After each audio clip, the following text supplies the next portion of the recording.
So again, looking at the equivalents to do liquid and fluid simulations, we use Bifrost in Maya. So Bifrost is a flip system, fluid implicit particle system, which was kind of invented by Rob Bridgton, who's actually the mathematician at Autodesk behind Bifrost. And he wrote the seminal paper which everybody sort of based their technology on, including the same in Houdini. So essentially it's a mixture between sort of voxels and particles. Here we've got our liquid container, and there's our liquid particles within there. If we press play, we can see them spewing out. It does in fact take a bit of a while to process. So here's a flipbook that I've made earlier, and if you press play you can see the nice result of all the particles swishing around in there.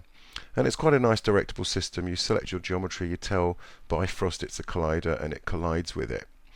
It's not connected to the other systems. I mean, if Bifrost won't accept rigid body, it doesn't accept rigid bodies at the moment, so you can't really float around rigid body systems in here. Although animations will collide with your liquid Bifrost system.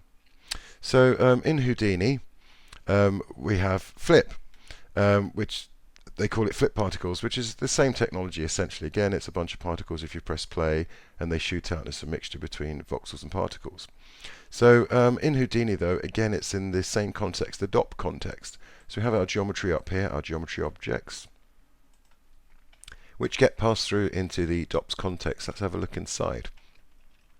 So here we've got a couple of solvers, and the solvers in DOPS are merged together with the merge node. And you can see the behavior set to mutual, so they'll reflect each other.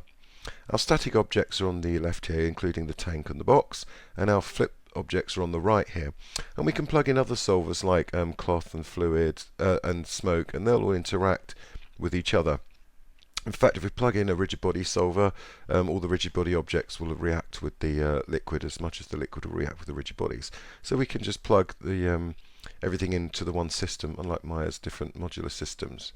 So again, if we have a look at the a flipbook of that, you'll see again it looks very, very similar to Maya. In fact, if we get both up side by side, you'll see they are, in fact, let's just see if I can catch that up. You can see they're very, very, very similar because they're essentially based off the same technology. So kind of once you understand the principles in one, you can kind of apply them to the other, which is a pretty good transition.